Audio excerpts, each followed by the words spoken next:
Hello, আসসালামু আলাইকুম সবাইকে। কি খবর সবার? আশা করি সবাই অনেক অনেক ভালো আছো। দেখো আজকে হচ্ছে আমরা আমাদের জামাইয়ের জন্য পিঠা বানাচ্ছি। মোটামুটি প্রত্যেকটা ফ্যামিলিতেই পিঠা বানানোর একটা কিন্তু রেওয়াজ আছে। এই পিঠাগুলো খেতে যতই মজা, এগুলো বানানোটা কিন্তু ততই ঝামেলার।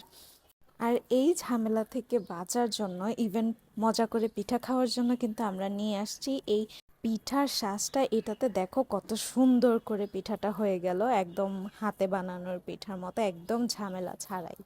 এটা যে এত সুন্দর কাজ করবে আর এটা দিয়ে যে এত সুন্দর করে পিঠা বানানো যাবে, এটা কিন্তু একদমই ভাবার বাহিরে ছিল। এটা দিয়ে এত কম সময়ে এত সুন্দর করে পিঠা বানানো যাচ্ছিল, একদম ম্যাজিকের মতো ছিল আমার জন্য। এটা দিয়ে অনেক কম সময়ে অনেক বেশি পিঠা বানানো যায়। আমরা কিন্তু অনেক পিঠা বানিয়ে খেয়েছি, তো ভাবলাম তোমাদের সাথেও একটু শেয়ার করি।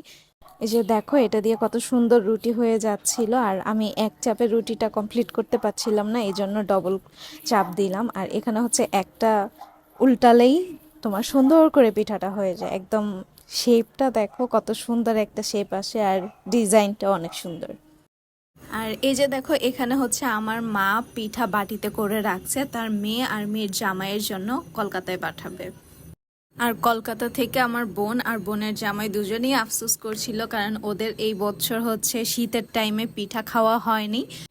তাই আমরা ভাবলাম, কেননা আমি যেহেতু যাচ্ছি, ওদের জন্য এবারে শীতের পিঠাগুলো সব বানিয়ে নিয়ে যাই, ওরা দেখেও সারপ্রাইজ হয়ে যাবে, ইভেন খুশি হয়ে যাবে অনেক বেশি।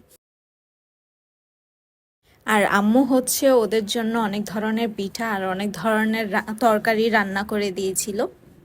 আর আমি যেদিন কলকাতায় আসলাম সেদিন আমার বোন আর বোনের জামাই এত এত খাবার দেখে অনেক বেশি খুশি হয়ে গিয়েছে।